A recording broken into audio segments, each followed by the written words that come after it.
Hello and welcome to our podcast. My name is Emma and I'm here with Max. Hey everyone, we are excited to help you use English at work more effectively.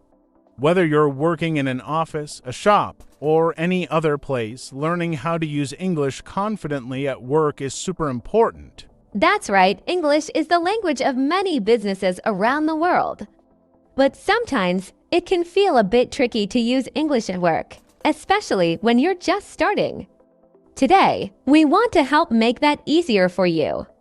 We'll focus on how you can communicate well in everyday work situations. Yes, and to begin with, let's talk about how to greet people and introduce yourself at work. This is something we do every day, right? Exactly. So let's start with something simple. Imagine you're starting a new job and you meet someone for the first time.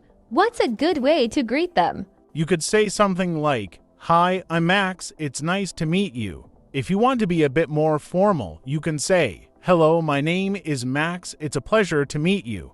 These are simple, polite ways to introduce yourself. That's a great point. Being polite is very important in the workplace. After introducing yourself, you might want to ask something like, "How are you today?"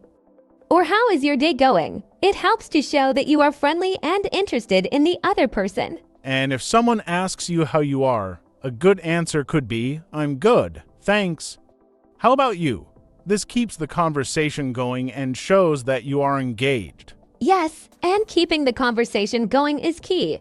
Another common thing at work is small talk.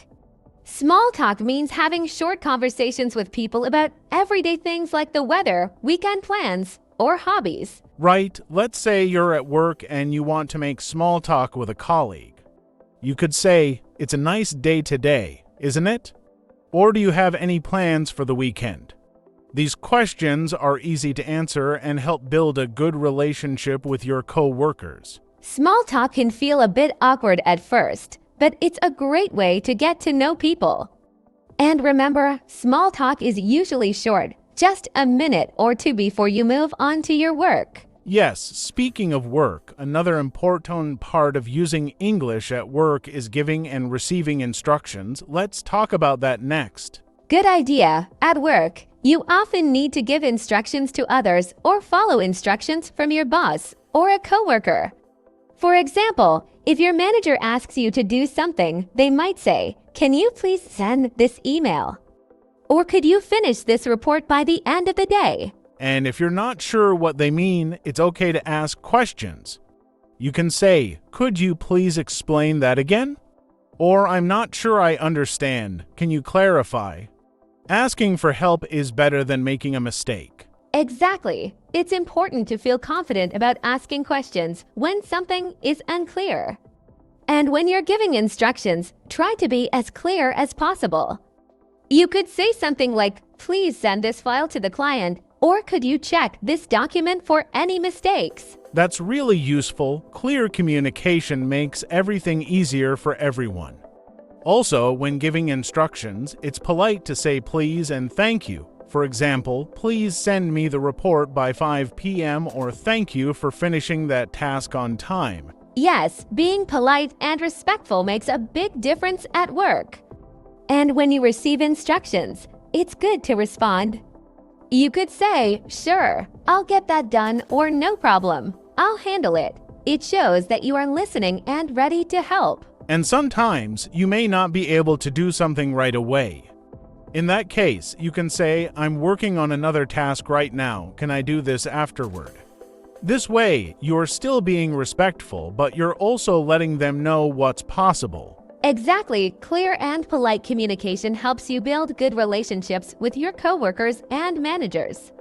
Now, another big part of using English at work is writing emails. Emails are a huge part of many jobs. Oh yes, emails are very important. When writing a work email, you want to be polite and professional. Start with a greeting like, "Dear Mr. Smith," or "Hi Sarah." If it's a more formal situation, "Dear" is better.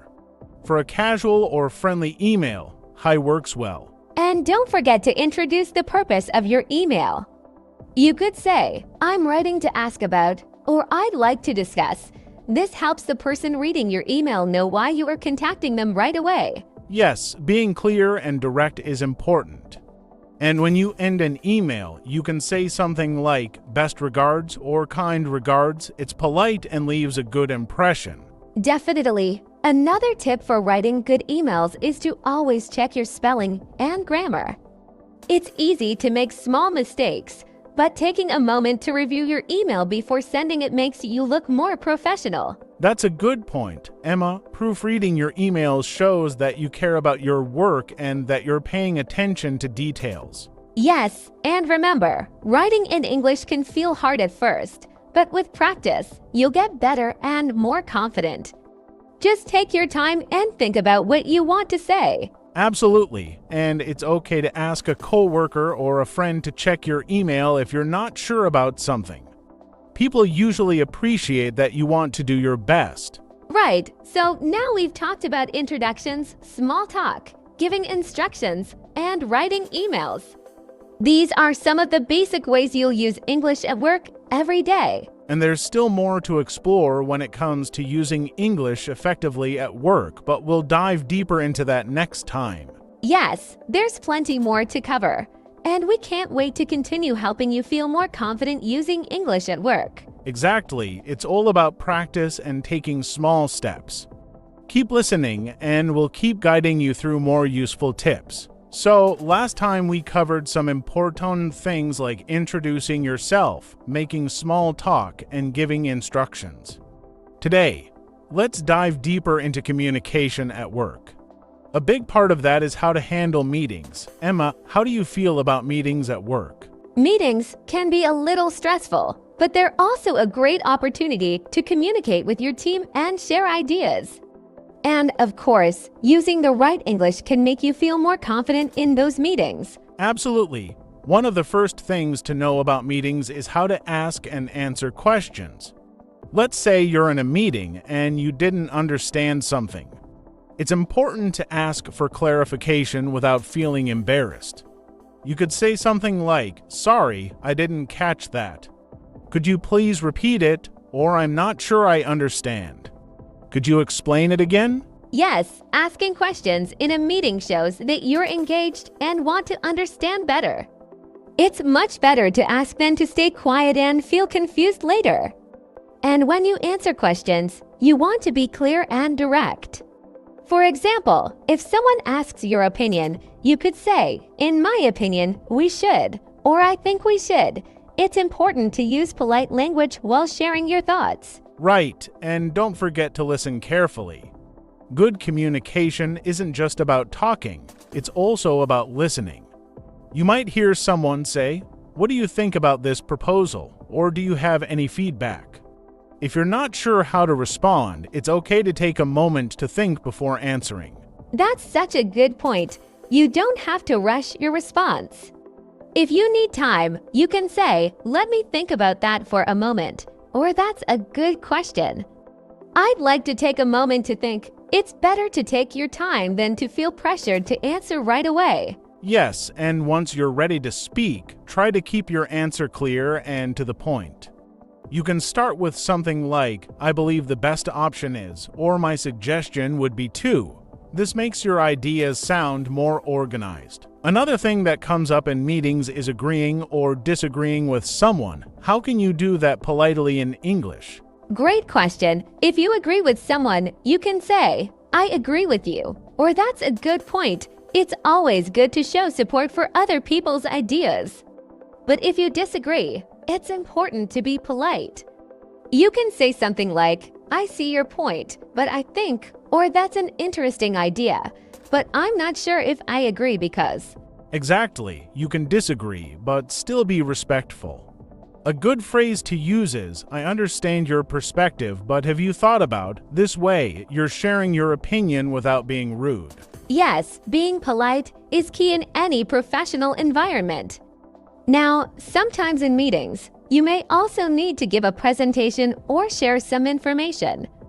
That can be a bit scary for many people, especially if you're using English, right? Definitely, but with a little preparation, you can do it confidently. If you have to give a presentation, it's good to start by introducing what you'll talk about. You can say something like, "Today, I'll be talking about," or "The purpose of this presentation is to." And when you're explaining something, try to break it down into clear steps. For example, first, I'll explain the problem. Then, I'll talk about the solution. Finally, I'll show you some examples. This makes it easier for people to follow what you're saying. That's a really helpful structure, and if you're feeling nervous, it's okay to take a deep breath and go at your own pace. Remember, the people listening want to hear what you have to say. You don't have to rush. Yes, speaking slowly and clearly is very important, especially if you're speaking in a second language. And don't worry if you make small mistakes. Everyone makes mistakes, even native speakers. The important thing is that you are understood. Exactly, and if you need to emphasize something, you can use phrases like, "The key point is," or "What's most important to remember is." This helps your listeners focus on the main ideas of your presentation. That's a great tip.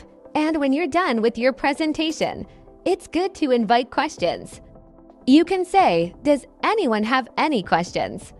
Or "I'd be happy to answer any questions you have." Yes, and when you get questions, remember to stay calm and answer them clearly. If you don't know the answer, it's okay to say, "I'm not sure, but I can find out for you," or "I'll need to look into that and get back to you." That's a very professional way to handle it. People appreciate honesty, and they'll respect you for being straightforward. Another part of workplace communication we should talk about is how to handle phone calls in English. Phone calls can sometimes feel harder than speaking face-to-face because you can't see the person. Yes, phone calls can be challenging, but there are some simple phrases that can help you sound more confident. When you answer the phone at work, you can say, "Hello, this is Emma speaking. How can I help you?" It's a polite and professional way to start the conversation. And if you're calling someone, you can introduce yourself by saying, "Hi, this is Max from company name.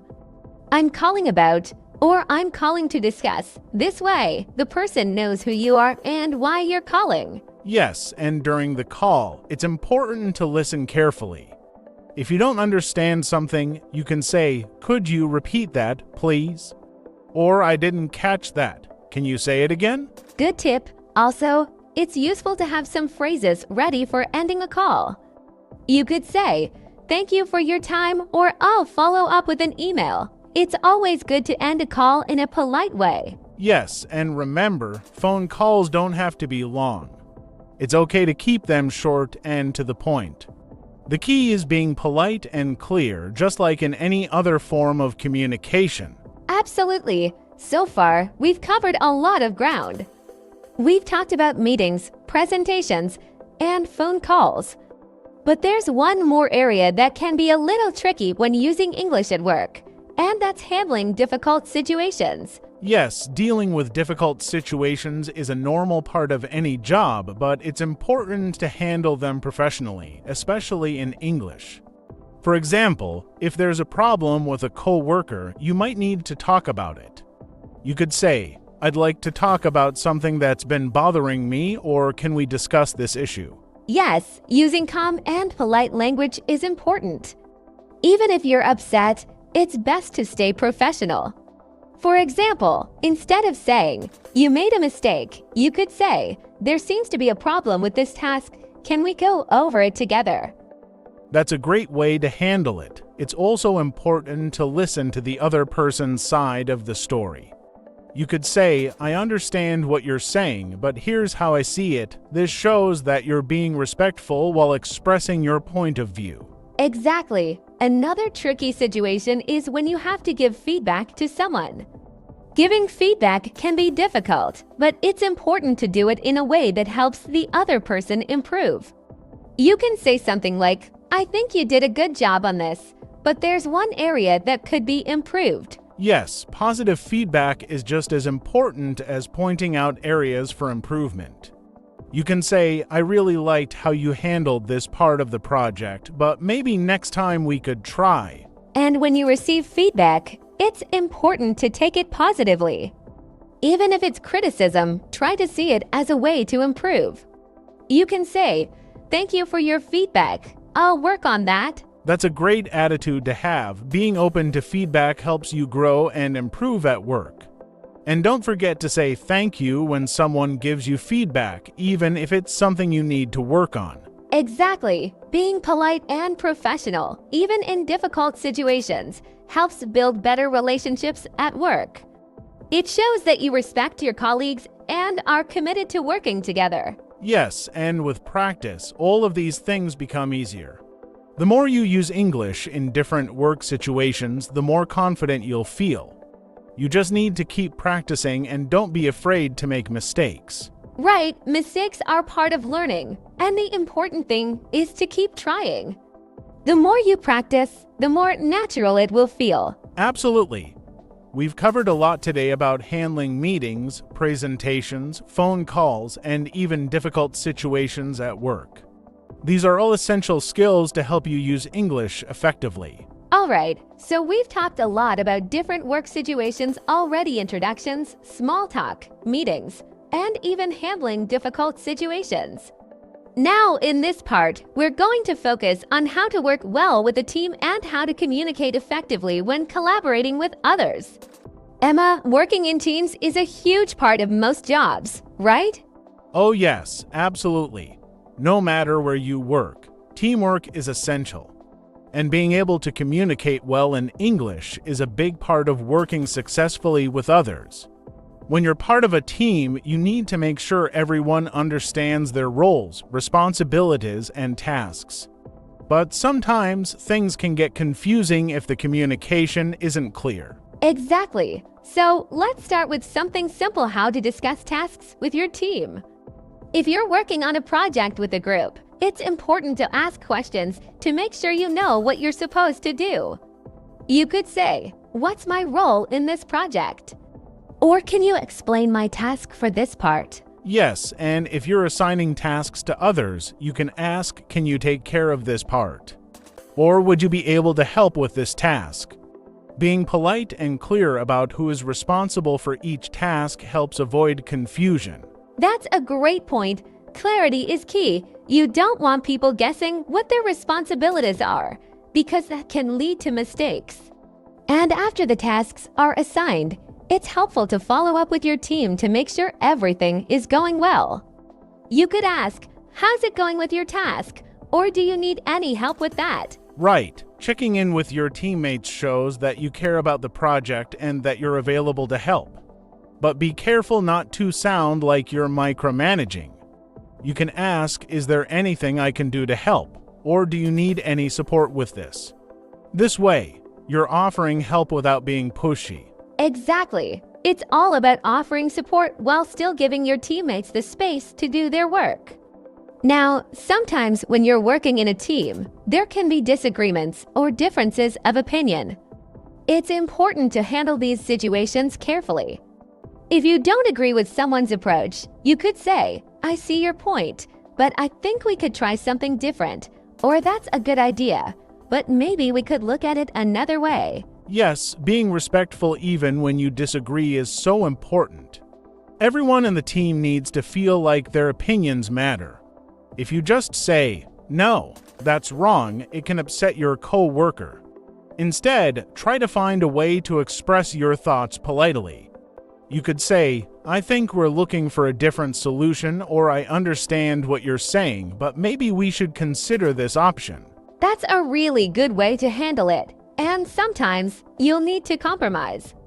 You won't always get your way, and that's part of teamwork. You might say, "I'm happy to go with your idea if it works for the team," or, "Let's try this approach and see how it goes."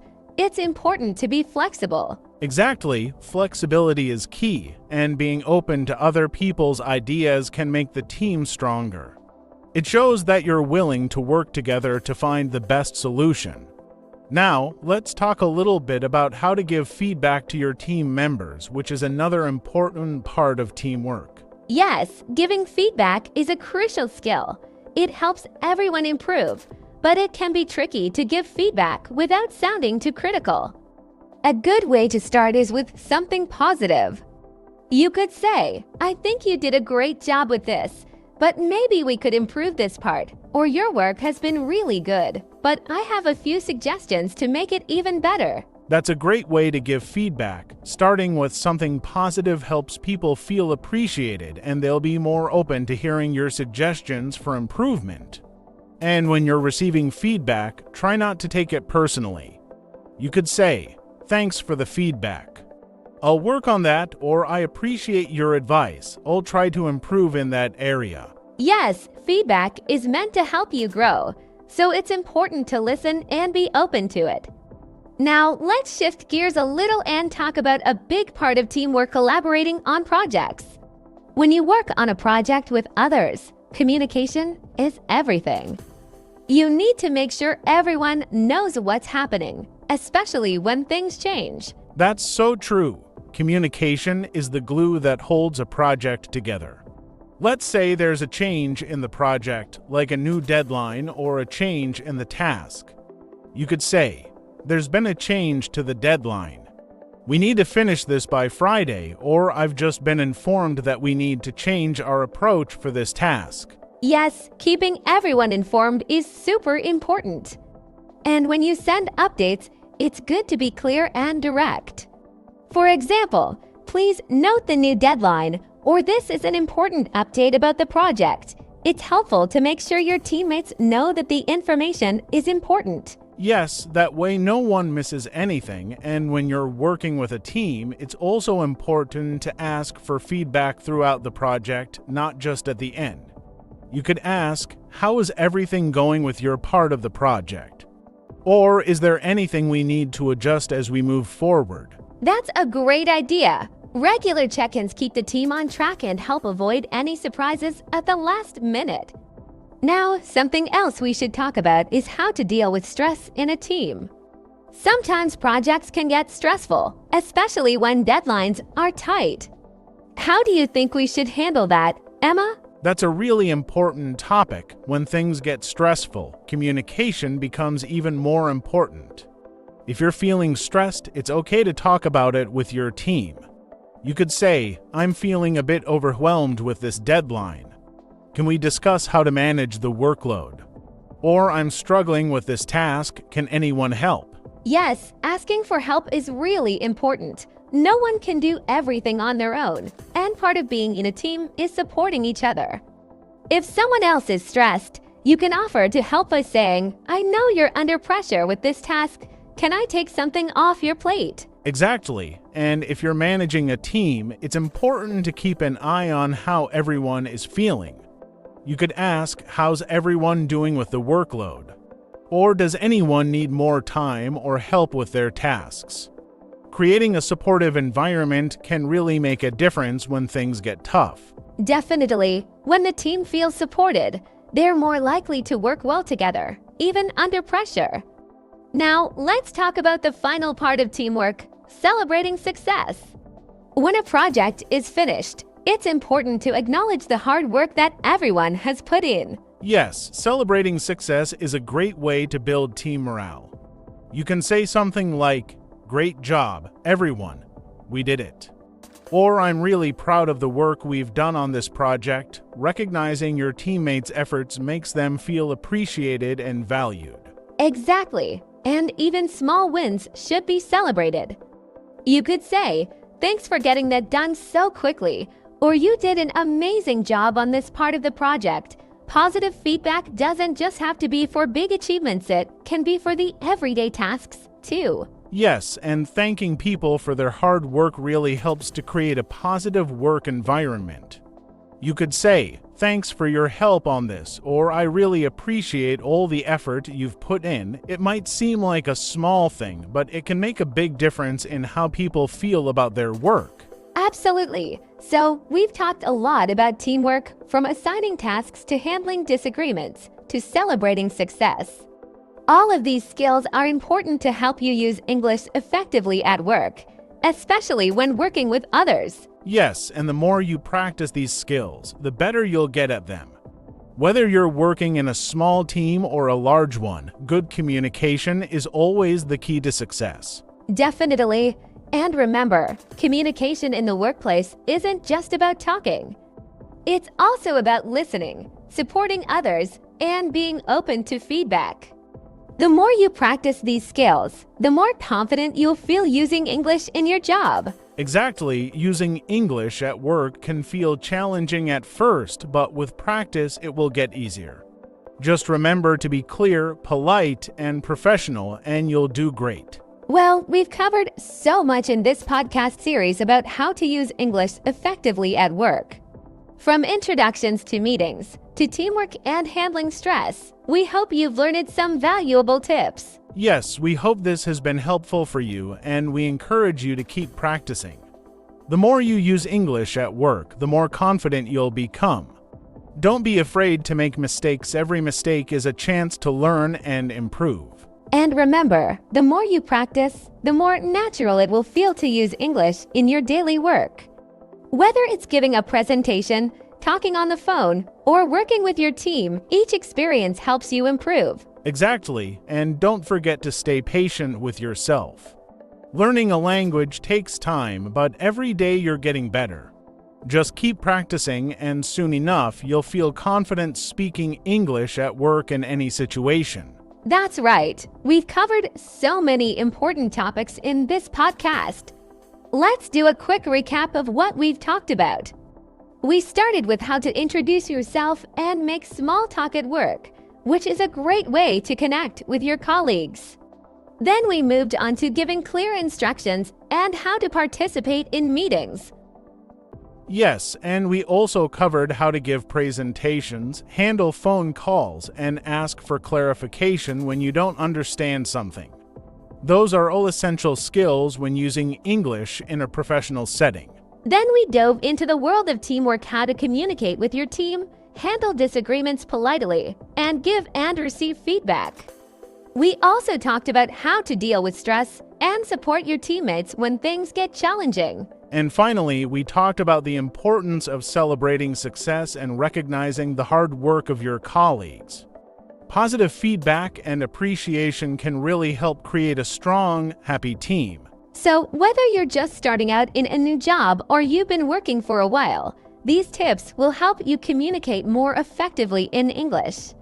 Just remember, it's all about being clear, polite, and professional. Yes, and as you practice these skills, you'll find that your confidence will grow. Don't be afraid to make mistakes, that's how we all learn. And soon, you'll feel more comfortable using English in your job, whether you're speaking with co-workers, giving a presentation, or participating in a meeting. We hope you've enjoyed this podcast and found it useful. Thank you so much for listening. Yes, thank you, and if you found this helpful, don't forget to subscribe to our channel. Share this podcast with your friends, family, or co-workers who are also learning English. The more people we can help, the better. And remember, practice makes perfect. Keep practicing your English every day, and you'll see great improvement in no time. Thanks again for joining us. Goodbye and good luck with your English learning journey. Goodbye, everyone. Take care.